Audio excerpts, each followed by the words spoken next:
Okay, guys, I am on live video now. Hopefully everybody can see me and hear me well. We're going to go ahead and get started. And as I see people pop in, I will try to admit them. You'll have to excuse me. I'm a little unfamiliar with this platform. This is the very first time I've used it, but it looks fairly user-friendly. And my good friend Wayne is waiting in the background should we have any technical issues. If you guys want to hit your video feeds, feel free. You know, if I can see you guys in the background, that's cool. If you need to ask a question as we're going along in the program, don't hesitate to ask right away. Okay, so before we get started, let's just go ahead and test the audio on this. Can everybody hear me okay? If you can, just give me a quick yes. I can. You can hear me? That's a yes from me. Okay, good. Anybody else? Everybody else can hear me okay? That's a yes from me. All right, good. Josh, fantastic.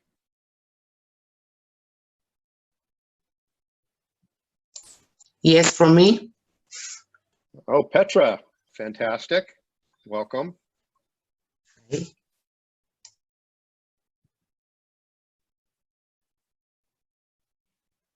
Okay, well, I'm going to assume everybody else can hear me okay. Yeah, Jeff, I know a few of the participants that are on don't have mics, so they may not be able to answer. What did you say? A few of the participants that are logged in that I know don't have microphones, so they may not be able to answer. Gotcha, okay. I set up the chat here too, so the chat is open for anybody who wants to text a question, feel free. If you want to use your microphone to ask a question, just you know, go ahead and feel free at any time. Hopefully we don't have too many going at any one given moment. So let's go ahead and get started. I'm going to introduce myself. My name is Jeff Schetller. I'm from Georgia K9 National Training Center, located in Georgia, South Carolina, and slowly but surely we're opening up different parts of our company in different places around the world. Hopefully you guys have all had a chance to take a look at some of the videos that we're going to be presenting today on the puppy imprinting, which is the class that we're doing. If you've had a chance to preview those, that's absolutely fantastic. You'll be one up on the presentation.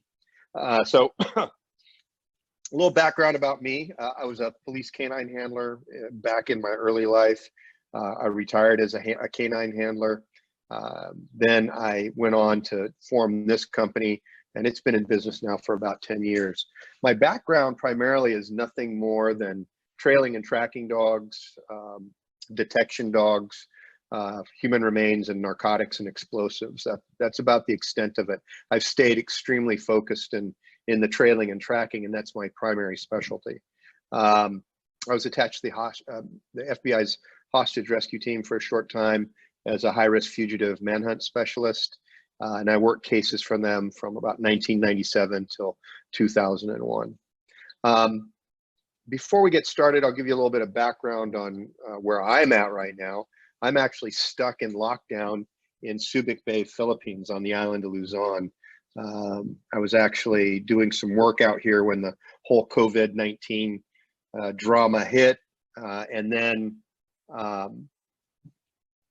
you know, right in the middle of all of that, all the airports pretty much shut down, and the entire country of the Philippines went into complete lockdown. And I've now been in here in lockdown for 41 total days. Cool thing is hopefully I get to leave here next Monday. I've got a plane ticket. Hopefully I get a chance to use it, go back to the States. I need to get back to work. This lockdown's been tough, but I haven't been exactly too lazy, doing a lot of canine work on the computer. And then also, we've been trying to help a lot of the local people here. I don't know if many of you are familiar with the Philippines, but the Philippines is an incredibly poor country. There is a very, very high, low class of people. financially speaking, some of the most beautiful, wonderful people on the planet. But things are very, very difficult, even when conditions are good. Come COVID-19 and a quarantine, and literally you start having starving people. So what my fiance and I did, well, pretty much right when we got here, is we started to provide food and necessary items to some of the families in the area. And this quickly morphed into an entire relief fund that's being funded by a lot of friends and family, all around the world. And to date, we fed roughly 700 people with relief baskets. So, relief for just normal families, but we're also concentrating on children, the elderly, and the disabled. Just in our barangay alone, we have 5,000 people. There's a lot more throughout this area. So hopefully this COVID-19 thing ends relatively soon. I know it's been completely serious, but at the same time, it could have been a hell of a lot worse. And I think we're on the way to a global mend, and hopefully everybody can get back to work and to their careers and to their families very soon. Well, without further ado, let's go ahead and get started. What I want to do is talk a little bit about what trailing and tracking are and what really the differences might be. To begin with, oftentimes tracking is considered the footstep-to-footstep method of a canine following scent from the beginning of the track to wherever the source might be. And with tracking, generally speaking, the aficionados of tracking have a tendency to want to make sure that the dog stays literally right where that person walked. And there's a lot of control and a lot of countermeasures that are taken to try to keep that dog working exactly where the person stepped. Trailing, on the other hand, is completely the opposite. In trailing, generally speaking, it's recognized that there are multiple sources of odor that the dogs are following of the subject. Now, what are those multiple sources of odor? Number one, based on the traditional tracking methodology, we're working off primarily what we call ground disturbance. Ground disturbance is nothing more than when the subject walks on a surface and changes the scent structure of that surface. It could be a green vegetative state, it could be dirt, whatever it is. As soon as you walk on something, you change that scent picture. This is something that the dogs can follow. But there's also other types of odor as well. There's sloughing skin cells, and the human body sloughs thousands of skin cells per second or per minute. And this sloughing off of the skin cells is exacerbated by emotion and also by exertion. So the more emotional you are, the more you exert yourself. Let's say, for example, running from the police, you'll have a tendency to dump a lot more odor. Now, these skin cells are microscopic and they have a tendency to kind of just blow with the wind. They don't necessarily drop right to where the person was stepping. They will move. The third type of odor is in the form of air scent, or it's a gaseous plume of odor that's constantly coming off the body. And I think everybody's smelled this at one time or another, because some people may be a little bit more odoriferous than others. But the dogs detect everybody, whether they're smelly or not. That air scent is extremely important for the dogs. So this is the third type of odor. The next type of odor is something that is also very important. This is what we call contact odor. Contact odor is nothing more than we take a portion of our body and we touch an object. When we touch the object, we not only put skin cells on the object, but we also put oils or anything else that we might have on our body. For example, if I take my hand and put it in my pocket, and inside my pocket, I've put many different items such as coins or cash that have come from different places, my pocket is a proverbial source of a bunch of different odors, perhaps from other people. And so my hand is now contaminated with other types of odor as well, aside from my own.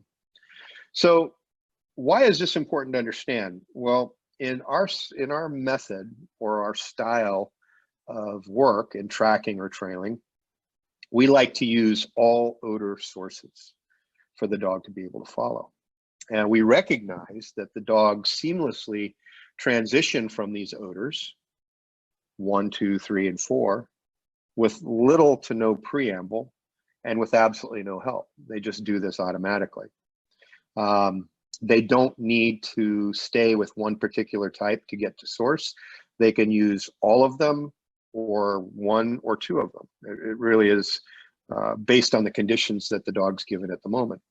And this is something that's important to understand, because when we're hunting people, whether it's a missing person or a suspect of a crime, time is of the essence. We need to get this person as quickly as possible. And we need to allow the dog to use all of its senses to find that person. I don't care how the dog does it. He could have ESP, extrasensory perception. And if this is how we find people, then I'm good with it. I don't really care. The most important thing is making the find. It's not the style, it's not the method. Okay, so with our system, the GA K9 philosophy, it is a system of no systems. It's a style of no style. It's an art of no art. And what I mean by that is, what we want to do is take pieces of everything to allow the dog to hunt people in the way it wants to hunt.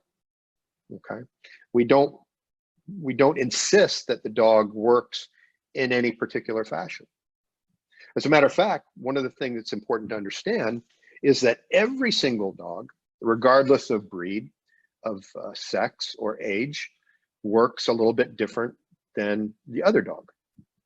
And the mannerisms, the body language, and the body language is how we read the dogs, is different amongst every dog. Now, we may have some similarities, okay? And you are definitely going to have some similarities. But one of the things that's incredibly important to understand is that there's individual characteristics and traits with every single dog, and you have to learn those individual traits in order to work your dog properly. If you want the maximum amount of success, don't look for something that's an average behavior. Look for specific behaviors in the individual dog. So with our GA K9 style, one of the things that we're always trying to do is look at it from the dog that we're working with's perspective. We don't take a style or a method and force this to the dog. That's like taking a square peg and trying to force it into a round hole. With our style, what we're doing is we're looking at, what does the dog need to work? What are the motivators that makes it work? What are the drives that the dog are using to work? And then we apply a system where we're using self-discovery, productive sources, and tiered training to get the most out of the dog. And I'm going to talk about those 3 things a little bit more as we're going over the video. Okay, so it looks like we've had a few other people join us. I'm not sure if we have everybody. Let's see. I'm going to go over the chat real quick, just make sure I'm missing anything.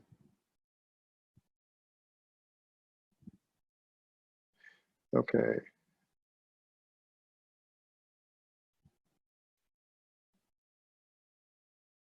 Mandy, are you having any? Mandy, are you back up? Looks like you are. Okay, looks like you are. Yep, excellent. Okay, so if we don't have anything pressing that I have to attend to, then what I'll do is I'm going to get right into the video, to the meat of the subject. And I'm going to go ahead and share my screen.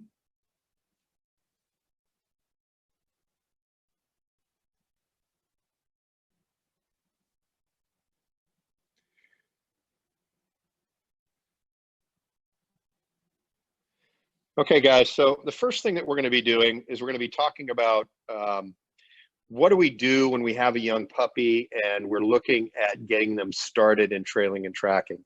Well, one of the first things that we're going to do is we're going to look at the drivers of the dog to see what makes its boat float. So, and what I mean by that is we want to make sure that whatever our reward system that we have is appropriate for the puppy or the dog that we're dealing with.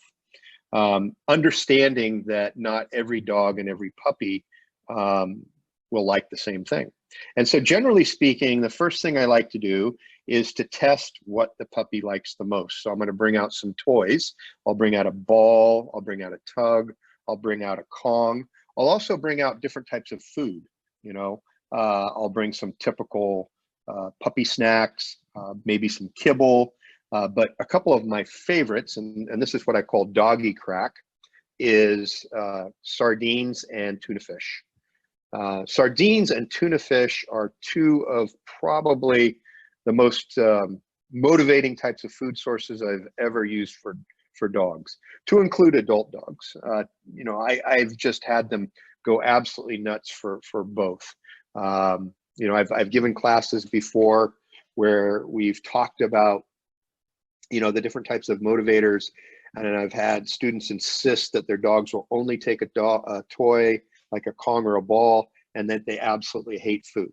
And as soon as we bring out the cracked tuna fish, everything changes, and the crack is the major dynamic product that the dogs want first and foremost. So I highly recommend that if this is something that you're going to get into, that you break out the doggy crack, and that's the sardines or the tuna fish. Really good stuff. So let's go ahead and get into this first video. I'm going to show you a little bit about how we're testing young Raz.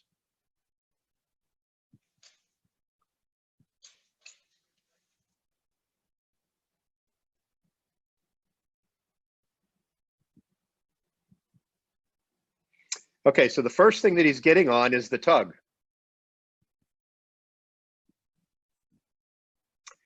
He's got good interest. He's got good retention.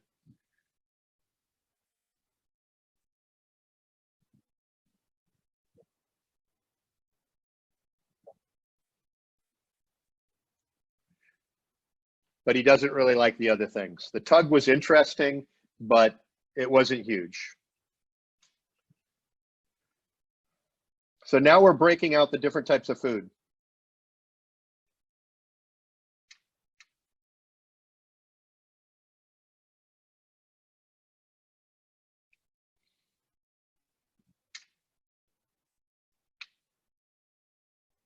All right, so one of the first things that we're going to do is, once we've decided what the puppy likes the most, and in this case, it was definitely the tuna fish and the food, we're going to start with what we call fire trails, okay? I'm going to go in and explain a little bit about what a fire trail is. A fire trail is nothing more than when the puppy sees the subject or the person that you're looking for run off for a short distance, get out of sight, and when they're running, they're taking that reward system with them. They're also leaving what we call a scent article behind. The scent article is important because later on with our system, it's something that we use to start the track for the dog. And it's something we want them to be able to look for in a crime scene later on. So the scent article is something really, really crucial. Now, one of the things that happens a lot of times with the young puppies is the creation of what we call the mommy bubble. The mommy bubble is the distance the puppy does not want to get out of when we're starting this game. And generally speaking, when they're babies, 6 weeks until sometimes 9 or 10 weeks, that mommy bubble can be relatively close to the handler. They don't want to go too far away from it. And so when we're doing Raz, we're working Raz on these puppy fire trails, you're going to see that mommy bubble appear in the beginning, and then through the course of a couple sessions begin to go away, okay? So let's go ahead and get started. So Raz just started with his first runaway. And you can see that the mommy bubble is in full effect. He's going to explore a little bit, but he doesn't really want to go too far.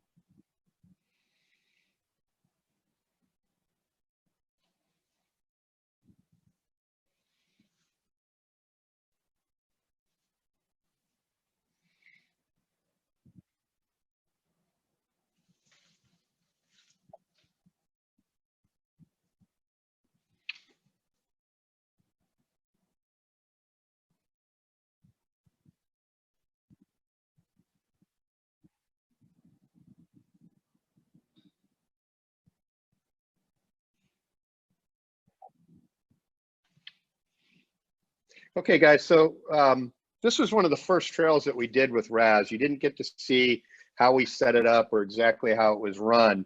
But what I was really wanting to show you was this mommy bubble and how the puppy kind of had a problem escaping from it in the beginning.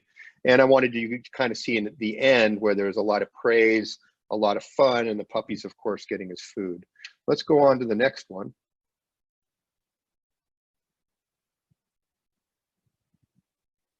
A little shameless marketing.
Okay, so the puppy actually just winded the subject, and you can tell by its behavior, it just kicked in. And this was an air scent.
Okay, guys, let's talk a little bit about it.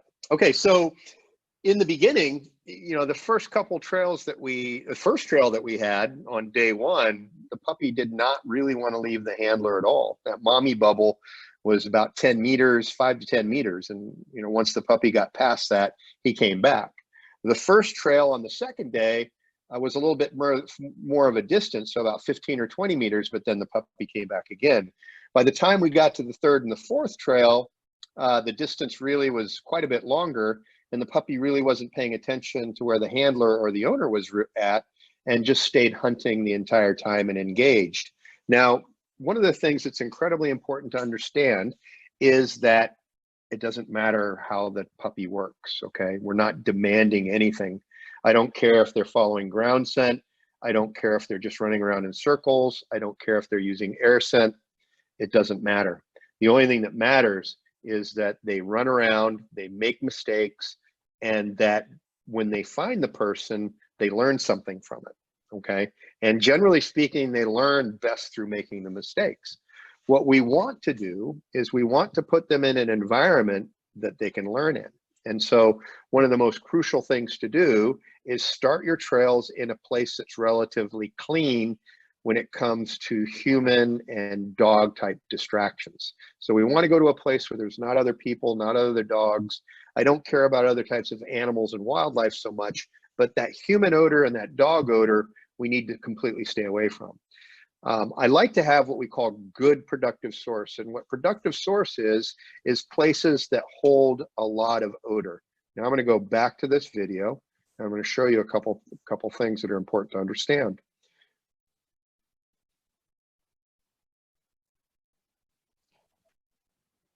So this type of area right here is excellent productive source. Now the reason it is excellent is multiple reasons. Number one, it's relatively green. Green vegetation has a tendency to be much more pungent and odoriferous when the dogs are working. And so that ground disturbance really plays into effect here. It's something that the dogs love to use. So green grass is good. Taller green grass and taller bushes are even better, because with that taller green grass and those taller bushes, we get contact odor with the subject. So as the person is running in and amongst these weeds and grasses, their legs are coming in contact with them and adding odor, depositing odor on these things. And that also is very good for the dog. Lastly, because we have taller vegetation, the scent picture or the skin cells that are coming off the body and the gases, the air scent coming off the body, have a tendency to be more confined in a narrow location, thereby giving the dog a better chance to follow odor. So in the beginning, we need to stay in very good productive source, taller material, something that the puppy, of course, can work in. It can't be too tall, something that holds odor really well. This is super important. Okay, so we're on day 2. Let's go ahead and go over to day 3. Actually, we're going to go bump up right to day 5. Little shameless marketing.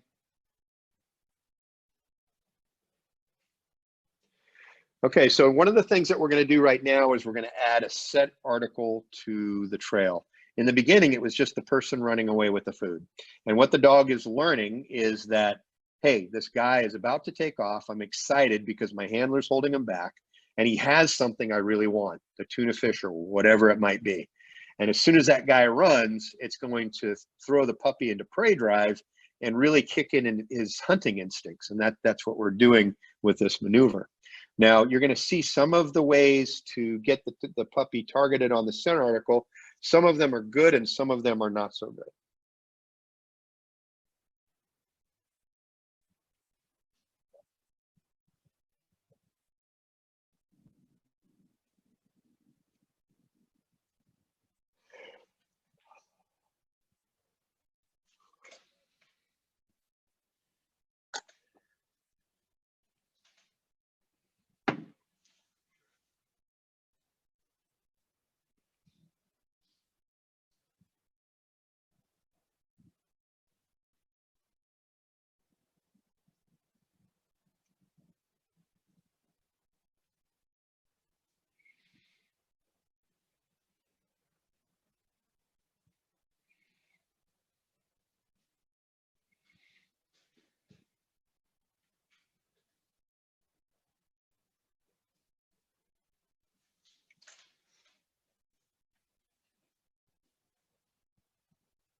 Okay, so I want to clarify a little bit about this. And one of the reasons why this video is super important is I wanted to show the wrong way to present that scent article. This is the wrong way. We don't want to put the scent article into the face of the puppy so he knows exactly what it is. And we definitely don't want to agitate a Malinois or German Shepherd, a Dutch Shepherd with something like this, because he's going to be so interested in the article, he's just going to want to chew and play with it. And you're going to see how that becomes a little problematic a little bit later.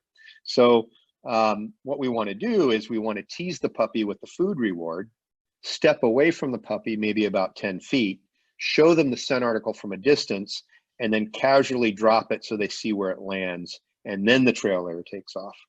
The other thing I want to talk about is the puppy. It's really important that the puppy can't see where the trail layer ran to. We need something that can block his vision, a tree, bushes, it really doesn't matter. He only sees the trail layer as the trail layer is showing him the food and then the scent article from a distance.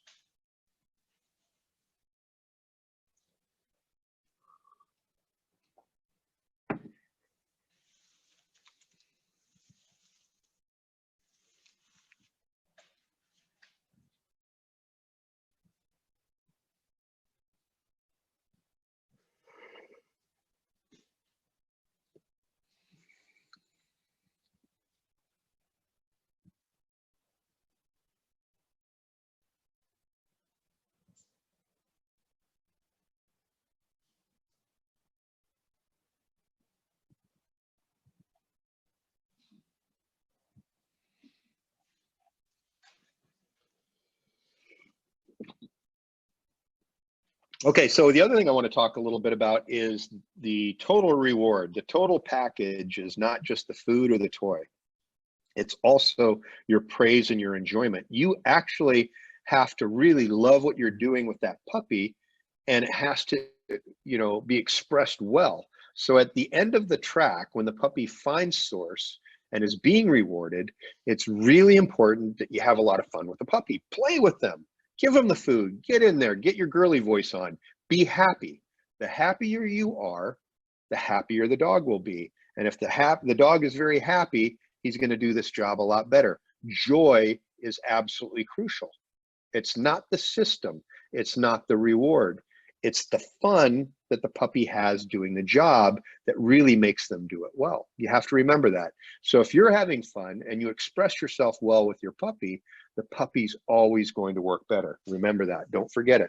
Okay, so we're going on to the next track here. And again, the trail layer does it wrong. We're gonna have to correct a little bit later, but what he's doing is he's presenting the scent article, teasing the dog with it, and then showing and then running away. The only thing that we're doing is teaching the dog to play with this article, and that's not what we want him to do.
Okay, a little bit more shameless marketing.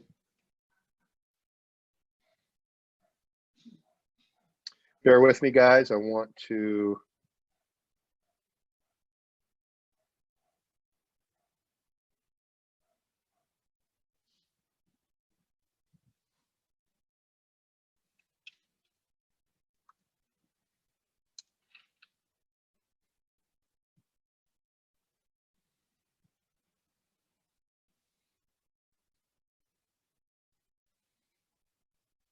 Okay, guys. So we actually had, some pretty good progress in a relatively short period of time, going from day 1 to day 5. We went from a puppy that's only going a few meters away and really having some trouble to a puppy that's super, super motivated and just absolutely nailing the tracks. So let's go ahead and go to next one, day 9.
Okay, so one of the things I want to clarify just a little bit is that one day where the trail layer was taking the article and flashing it in front of the puppy's face, the scent article. It got the puppy so excited about the scent article that he felt that he needed to start grabbing it and taking it with him or playing with it. It kind of created a monster, and it's one of the reasons why you do not want to take the article and put it in front of the puppy's face. Okay, what you want to do is put the food in front of their face, step away, and show the article from a distance, and then drop it. If that happens, it's not as important as that food was. He's not going to be agitated by it. He's not going to be so inclined to want to grab it and run. The other thing that we have to think about is if he does pick it up and he does take it with him, don't respond to it. Okay, don't chase him, don't yell at him, and by all means, do not try to take it out of his mouth. If you grab it from him, he's going to forget about the trail, he's going to forget about his subject, and he's only going to want to play tug of war. And then you've really created a monster. If he wants to take it, let him take it. If he doesn't drop it and he doesn't go to work and he just sits here and farts around with the article, then we'll stop and do it again. Let's do it with an article he doesn't want to pick up, like a brick. He won't pick up the brick. He might do this, but he won't pick up a brick. Okay, super important. Let's continue on with the video.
Okay, guys, I want to talk a little bit about this next transition moment and the reasons why we're doing it. What we started with was what was called a fire trail. And with the fire trail, we're doing a couple things. Number one, imprinting that my target is running away. That's exciting. And my prey drive is jumping way up. Number two, he has something I really want, the tuna fish or the ball or whatever it might be. And then number three, when I find the guy, I get all kinds of loving and good reward. It's really, really super fun. And the only thing I want to do is do it again. Okay.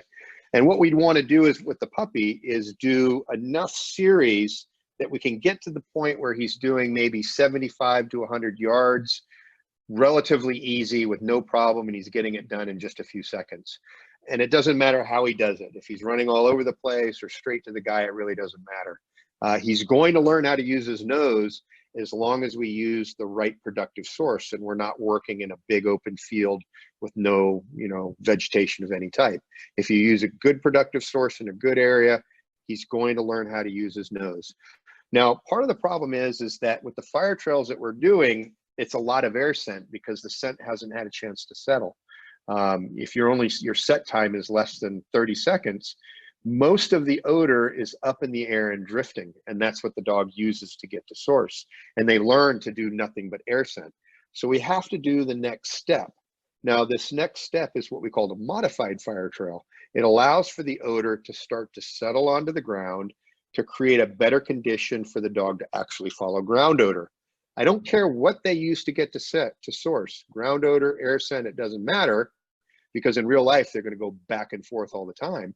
But we need to get them exposed to ground odor as well, and this is how we do it. The other thing that the modified fire trail does is it teaches the dog that the scent article is the trigger to start the track, okay? That when they encounter the scent article, that's the start of the track.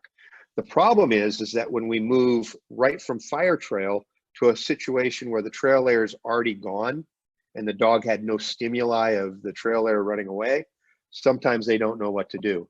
So this modified fire trail will help a lot, okay? Because the trail layer runs away, stimulates the dog, you walk the dog away a short distance, he's still thinking about the person running away, and then when you bring him back to the start point, he's geared up and ready to go. Okay, so let's get on to the next video.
our set time has now increased a couple minutes.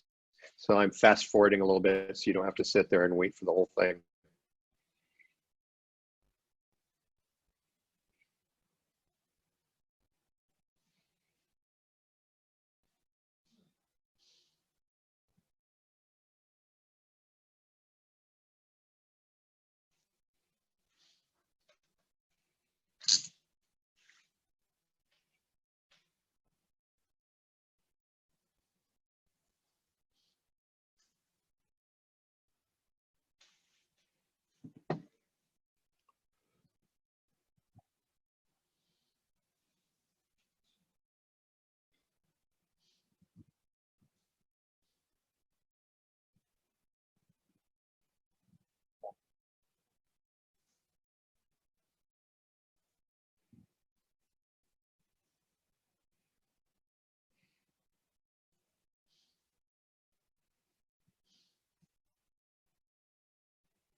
Okay, guys.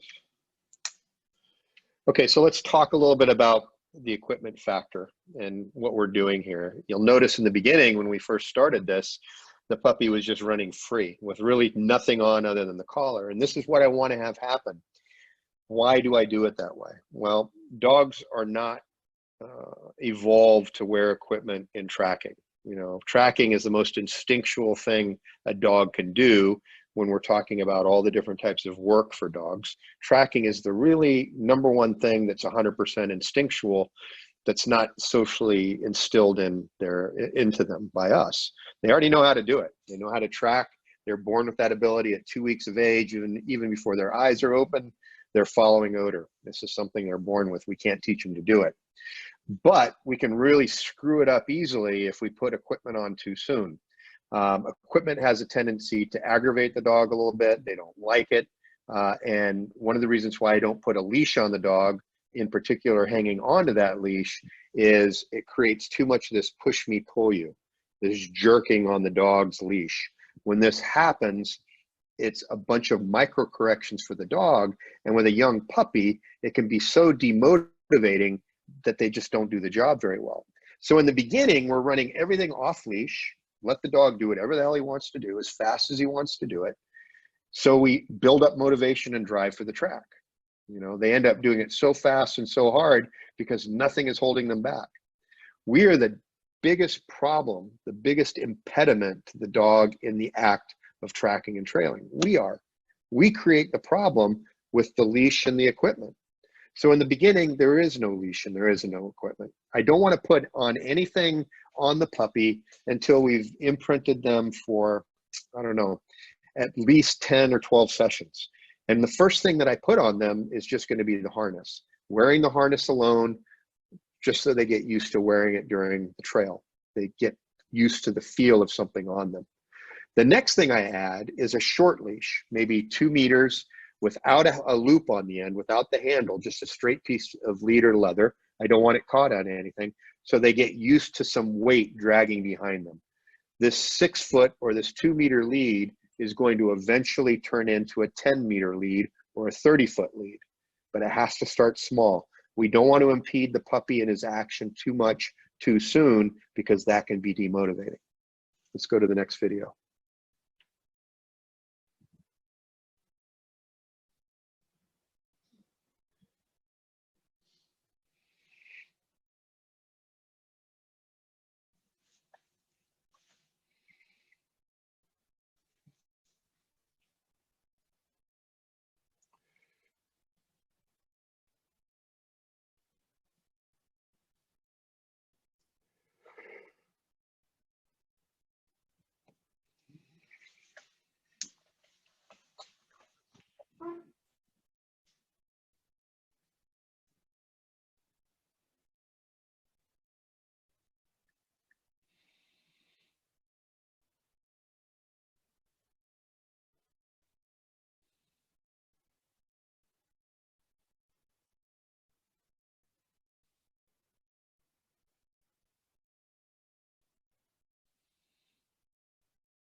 Now, one of the things I want you guys to keep in mind is think about how many sessions that we've had with this puppy. This is session number 2, day 10. He's only had 10 days of training, and he's already running some tracks that are pretty extensive for a young dog. And that's going to change dramatically even more over the next few sessions. Right now we're on, I think, week number, or session, or training day number 21, and he is a rock star. He's out to about 300 yards with multiple turns and doing really, really well. I'm going to go ahead and fast forward.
Okay, let's talk a little bit about this. So you know, the big issue, that one single training day where the trail layer teased the dog with the scent article right in front of his nose, created a little bit of a monster, in that most of the trails after that, the puppy just wanted to play with the article.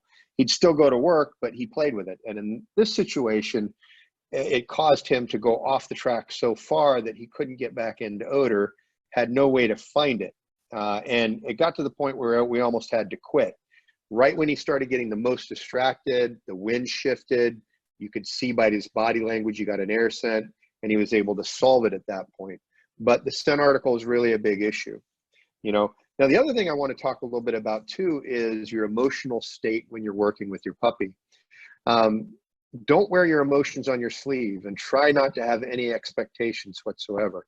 If you have expectations, you're going to be disappointed, because you always want your puppy to do better than he probably actually is. You know, we have this tendency sometimes to throw too much on puppies when we're training. You know, be realistic. And to be realistic means, with a young dog this age, 8-9 weeks of age, you can have zero expectations. Just go out there and have fun, okay? Enjoy the moment. Let him do his thing. If you get frustrated with him, you know, in other words, he does something you don't like, you start sighing, you start cussing, you start just getting a little bit upset about what he's doing, he's going to hear it, number one. And then number two, he's going to smell your frustration on your own scent. You can't mask your scent. Everything you do manifests itself in odor. So if you're frustrated or angry with something the puppy does, it's going to exude in your scent. He's going to detect it. He's going to know you're not happy, which is going to up the ante and the frustration level for him, and actually cause him to get more distracted. So what we want to do when we go into trailing is go into a situation where we just really don't care what the results are going to be. Don't worry about it. It's going to go whatever way it's going to go. And the less you expect things from the puppy, the better he's actually going to do. So go into it in a state of no mind. Let's go on to the next video.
Okay, guys.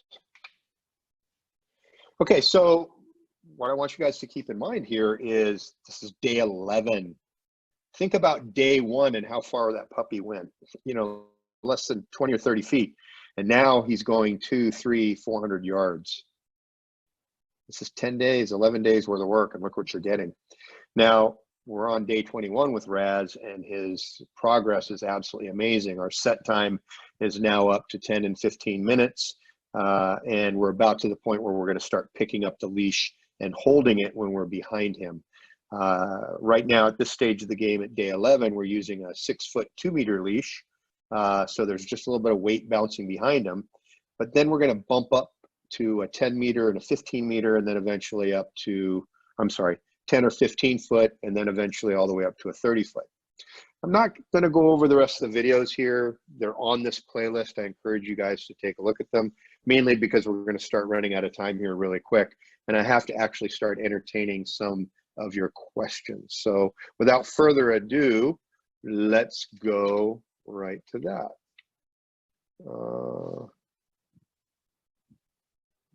Okay.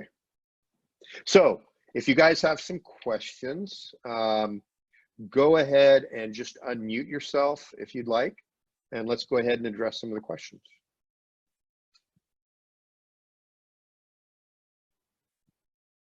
You can also text if you prefer to do that. I have the chat board up here on the right.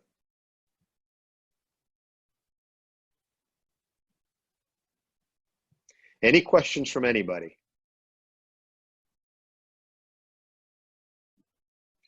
Is anybody still there, or did I bore everybody to tears? Hello. Yeah, Johnny, go ahead. Hey, how's it going? Good, good. Thanks for being here. Yeah, I started doing the tracking the same way that you taught when you were last down under, and I'm working with a adolescent 15-month-old dog that has no training before, but he's got really high drive, and that tuna crack stuff works an absolute treat. One of the things that I found was that with that center article dropping, if I gave a command and I paired it with a command from the very beginning that the dog didn't necessarily know, that as soon as I came across any article or an area where my trailer or trail layer was last at, that they would automatically, after 4 sessions or so, start tracking straight away. Is that possible to do that with the puppy to stop it from having that issue of playing with that scent article? Is that it's the mind? It could, but really what triggered the play was that one single day where he was agitated by the trail layer with it. And it's really common to happen. And then some puppies want to do it anyway.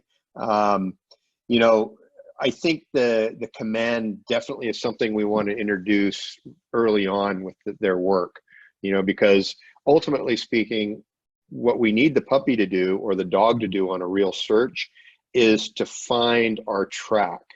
And on a real case, we want them to find a start point. And this could be contact odor, let's say, for example, a door handle, a window seal, a cigarette butt that's on the ground, you know, something like that. And so the command is super, super crucial. It might help get the puppy off playing with the article, and it might not. You know, it just really depends on the individual puppy, really. Cool, thanks for that. And before anybody else, just wanted to ask, I did see one of your videos, and I'll have a look at it there, is about the dog eliminating. Which is one problem that I'm having at the moment, is my dog will stop and I will see that he will take a leak where other dogs have taken a leak, but it doesn't necessarily distract him from the track. It just slows him down. I haven't been correcting it, but I have an urge to. Yeah. You got to kind of walk a fine line with it in the beginning, but if it looks like it's marking, in other words, he has to go off the track to check where another dog peed. With the older dogs, you got to start correcting on that. And you can see the change of behavior. So in other words, they're tracking along, they're doing really good. You've got body language that you can articulate that says he's on the track, and then suddenly it changes and he comes off the track and goes a new direction. As soon as you start seeing behavior that he's on that other odor of that dog, give him a good verbal correction. No, leave it, get to work. And the reason why this is important is that the marking can become chronic with the dogs. It gets to the point where they track as much as they get distracted. And sometimes the distraction can get so bad that they'll literally leave the subject, who could be very close by, to go chuck dog pee, and we don't want that to happen. So you set up a situation where you actually teach the dog to avoid these distractions by command. Just like you're talking about your command to start the track, we also use a command to stay off the distractions.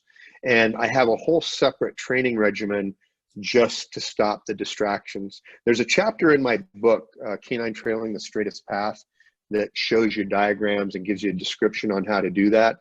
But we also do some online webinars for distraction training only. I actually just did one a couple days ago in the UK. So maybe this is something that we can do here. We'll go over some videos of the distractions, how they happen, and then how we can correct the dog effectively. Oh, awesome. Thanks for that. Appreciate it. Yeah, man, Johnny, thanks for coming. Any other questions? G'day, Jeff. Jason. Jackson, I met you I was in Australia too. I met you at Canberra. Just a quick question. Yeah. How long before you would move on to like different surfaces with a young dog? You know, I know you've got pretty lush sort of ground there. How long before you'd expose what sort of time frame with a pup? Sort of your harder surfaces, your bitumen, your concrete, stuff like that. Yeah, it just depends on the dog. Every dog's different. You know, I have some puppies that I can get on surface changes within, 3 or 4 weeks, older dogs even sooner. But then I have some dogs that are just so hard-headed. They're so, I don't know, ADD sometimes, that you just have to stay with the easy stuff until they're completely committed to it. So I don't like putting a time frame on it. I really base it on the dog's behavior and how well they're doing. Now, Raz here, and if you go by these videos, he's a good example of a dog that we can actually start jumping into those surface changes here relatively soon. He's in day 21 right now.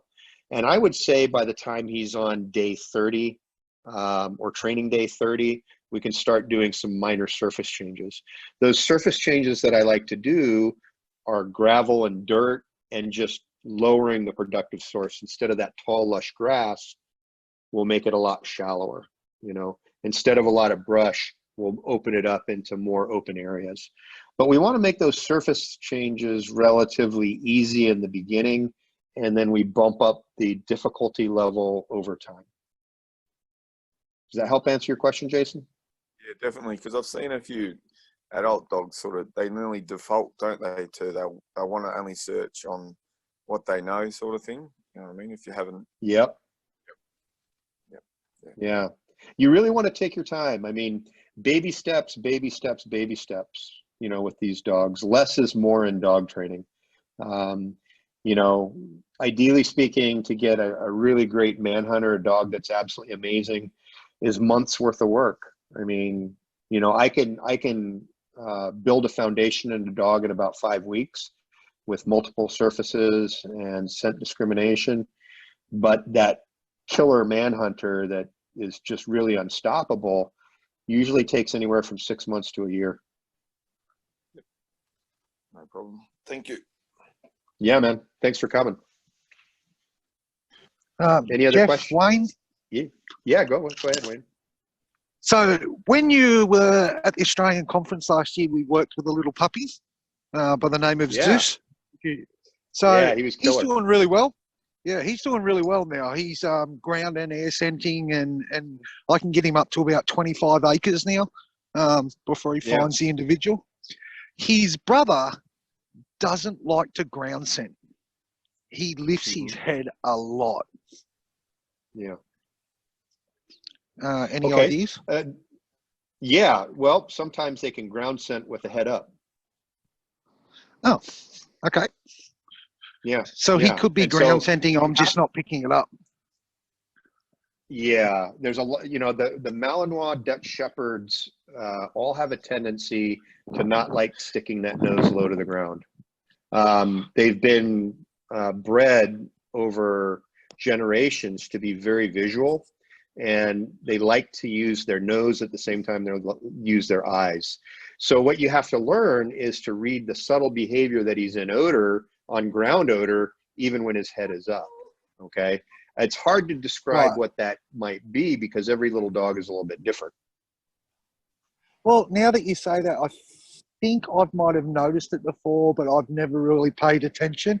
So he lowers his head so it's like a straight line with his back all the way down. Yeah. But that might be as low as he's going to get his head. So I think I've seen that before, and I've really never took any notice of it. Then just be good with it. One of the things to consider, in Australia, you don't have them, but you do have dingoes. I've never watched a dingo track, but in the United States, we have wolves and coyotes. And I used to actually own wolves, and I used to hunt coyotes tremendously. And I had a lot of time to watch how they hunt and how they track. Coyotes and wolves rarely track with their nose to the ground. Very, very rarely. Most of the time, it's just below shoulder level, and then it goes up, and then it goes down, then it goes up, but very rarely is it all the way down. Why is that? Well, it's because all the other senses are important for hunting, eyes and ears. They have to use those things to find what they're looking for. And in our system, our style, all of the senses that the dog has for hunting are utilized. We're not going to force them to a particular style of work. So if they don't want to stick their nose on the ground, but they're still following odor, I'm good with it. Thanks for that. Appreciate it. Yeah, brother. Any other questions?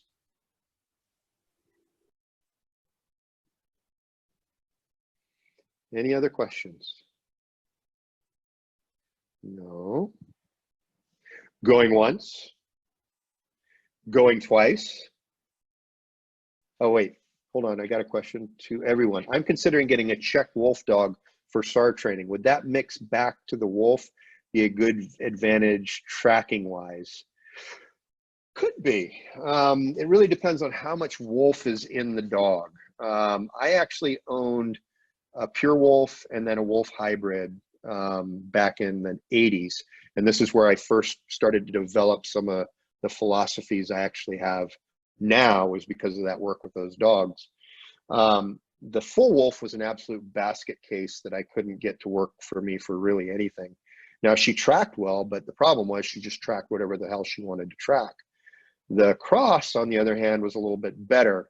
So, the thing is that if you're going to get a mixed wolf dog, you have to make sure that you have one that wants to work for humans and has that bond. The problem with a lot of wolf hybrids is sometimes that bond doesn't exist very well. So I think before I bought one, I would go and test the puppies with some drive tests, retention tests, willingness to please, how forgiving are they? There's a whole series of tests that you could do before you made that purchase. That's actually a really good question, Johnny. Anybody else?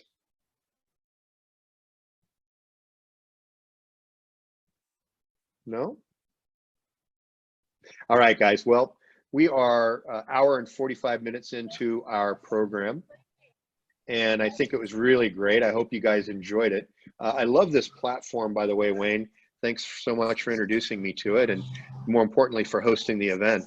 That's okay.